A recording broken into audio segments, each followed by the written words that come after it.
selama 32 tahun seolah-olah menumpuk kekayaan sehingga saya dinilai. Siapa yang tidak mengenal sosok yang satu ini? Pencetus Orde Baru dan terkenal cukup otoriter selama menjabat sebagai presiden.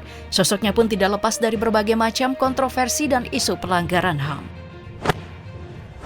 Tapi sebelum jauh membahas soal sisi gelap di balik Presiden kedua RI ini, kita simak dulu beberapa ulasan mengenai kehidupan pribadinya. Soeharto merupakan pria kelahiran 8 Juni 1921, merupakan suami dari Tin Soeharto dan ayah dari 6 orang anak. Orang tuanya adalah Kertosudiro dan Sukira. Soeharto lahir di sebuah dusun Kesumuk, sebuah dusun kecil di Bantul, Yogyakarta. Kelahirannya dibantu dukun beranak bernama Mbah Kromodiryo, yang tak lain masih kerabatnya sendiri. Tak seberuntung anak lainnya, kehadiran Soeharto justru menjadi problematika tersendiri bagi ibunya. 40 hari menjelang Soeharto lahir, ibunya harus menderita gangguan mental lantaran ditalak sang suami. Kertosudiro hanyalah seorang pengatur irigasi yang miskin. Bahkan banyak spekulasi bahwa Soeharto sebenarnya bukan anak kandung Kertosudiro. Namun hingga kini asal-usul dan kehidupan pribadi Soeharto belum terpecahkan. Karena sekelumit permasalahan tersebut, Soeharto kemudian diasuh oleh pamannya. Hingga dirinya dijodohkan dengan seorang gadis bernama Siti Hartina atau Tin Soeharto.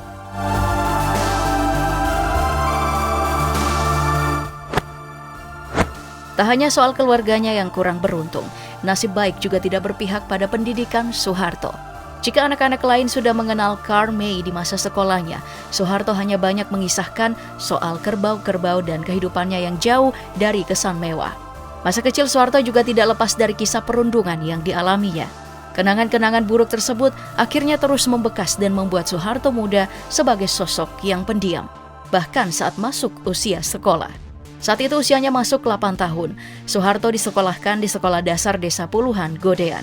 Tapi Soeharto harus ikut berpindah-pindah tergantung pada siapa kerabatnya yang akan merawatnya. Namun setelah berhasil menyelesaikan pendidikan di bangku SMP, Soeharto tidak bisa melanjutkan pendidikannya ke bangku SMA karena terhalang biaya. Namun tekadnya untuk berhasil ternyata jauh lebih kuat. Berkat dukungan dari sahabatnya Ahmad Yani, Soeharto berhasil masuk ABRI.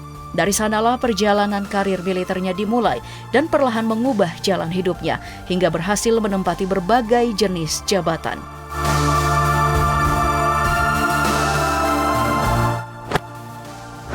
Setelah menyelesaikan pendidikan militernya di Gombong, Jawa Tengah, Soeharto akhirnya berhasil mendapat pangkat kopral. Dirinya kemudian bergabung dengan pasukan tentara Belanda KNIL dan dikirim ke Bandung jadi tentara cadangan. Namun nasib buruk menimpanya. KNIL dibubarkan dan dirinya harus jadi pengangguran. Tak ingin lama-lama menganggur, Soeharto lalu ikut sang paman jadi asisten penyuluh pertanian. Rasa bosan kembali membuat Soeharto putar otak untuk cari kerja. Dirinya lalu bergabung jadi Keibuho atau polisi Jepang di tahun 1942. Karena kecerdasan yang dimilikinya, mudah bagi Soeharto untuk mendaftar PETA atau Tentara Pembela Tanah Air. Pangkat pertamanya perwira magang atau pembantu letnan. Barulah setelah 3 tahun menjabat, Soeharto kemudian naik jabatan menjadi anggota TNI, lalu menjabat komandan batalion. Setelah Perang Kemerdekaan berakhir, Soeharto masih mengemban tugas sebagai komandan Brigade Garuda Mataram. Saat memasuki usia 32 tahun, lulusan terbaik ABRI itu diangkat jadi komandan resimen infanteri dengan pangkat letnan kolonel. Lalu menjabat lagi jadi staf Panglima Tentara. Lalu Panglima Tentara, Panglima Korps Tentara 1, Caduat, dan Panglima Kohanut. Lalu diangkat jadi Panglima Komando Mandala Pembebasan Irian Barat, Panglima Kostrat, dan Panglima Angkatan Darat. Selain berkarir militer, Soeharto juga masuk ke dunia politik. Dirinya sempat mengemban tugas sebagai Ketua Presidium Kabinet Indonesia ke-1, Menteri Pertahanan Republik Indonesia ke-13, dan Panglima Angkatan Bersenjata ke-5. Sekretaris Gerakan Non-Blok ke-16, lalu Presiden Indonesia sejak tahun 1967 hingga 1998.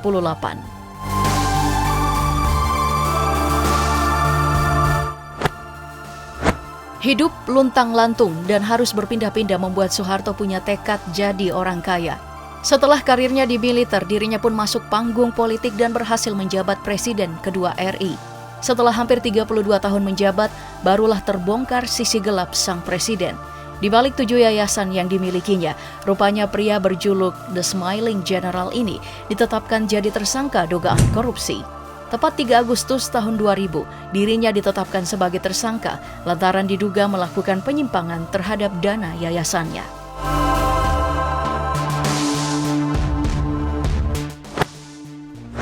Namun meski punya julukan Jenderal Tersenyum, rupanya kekuasaan Soeharto tidak lepas dari yang namanya sistem otoriter. Saat karirnya melonjak di tengah kekacauan G30S dan posisi Soekarno yang mulai terdesak, Soeharto muncul sebagai pahlawan yang dianggap punya potensi besar untuk memimpin negeri ini. Namun seiring waktu berjalan, kekuasaan Soeharto berubah jadi otoriter. Soeharto tidak segan mematikan karir lawan dan kawannya pun sekalipun.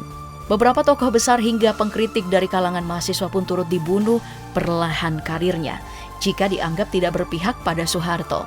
Contohnya saja, saat kelompok mahasiswa turun ke jalan dan mengkritik derasnya investasi Jepang di Indonesia, Soeharto menyelesaikan kekacauan itu dengan tangan besinya. Tak kurang dari 750 aktivis mahasiswa dan cendekiawan diciduk aparat. Mereka juga bahkan dipenjara 6 tahun masa kurungan.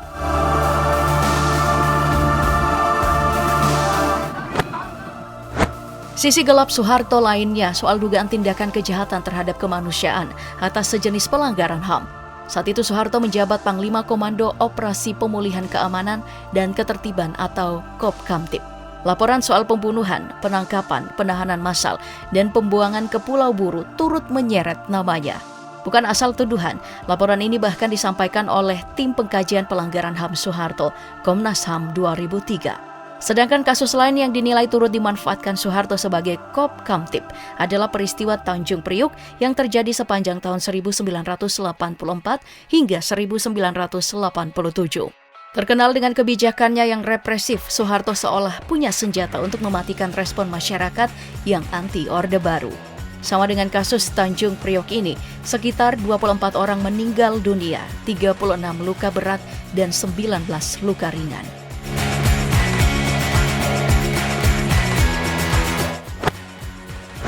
Kebijakan lainnya yang cukup kontras sampai-sampai memakan banyak korban adalah pendirian operasi militer di beberapa daerah setelah Soeharto duduk jadi presiden.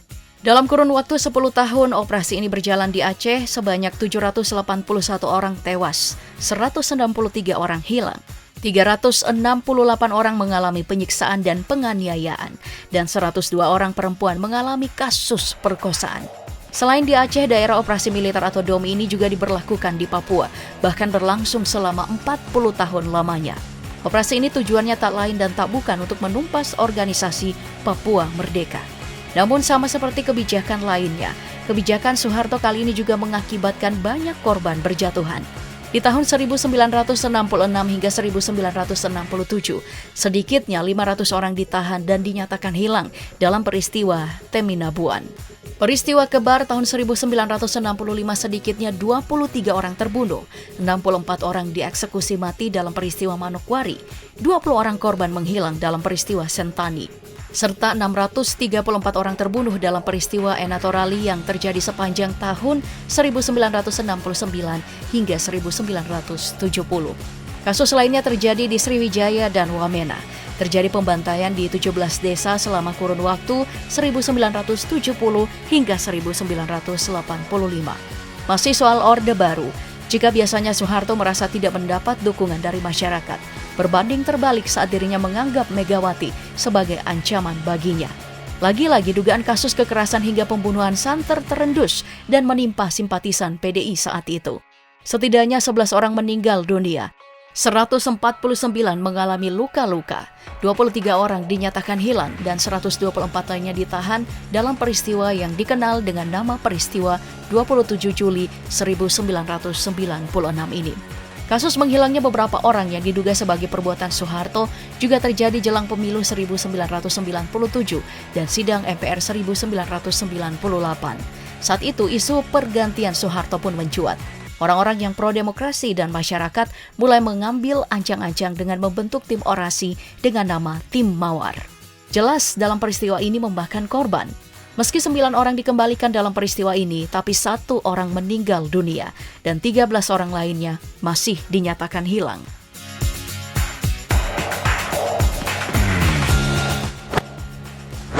Dibanding beberapa kasus sebelumnya, kasus yang satu ini mungkin lebih familiar. Kasus yang menewaskan 4 orang mahasiswa Universitas Trisakti ini bermula dari aksi yang dilakukan mahasiswa dan aktivis pro-demokrasi. Kasus yang terjadi pada 12 Mei 1998 ini adalah buntut dari dugaan kasus korupsi yang dilakukan Soeharto. Para aktivis mendorong agar Soeharto segera menanggalkan jabatannya dan mendorong terbentuknya masa reformasi. Namun tindakan mereka justru mendapat perlawanan membabi buta dari para aparat.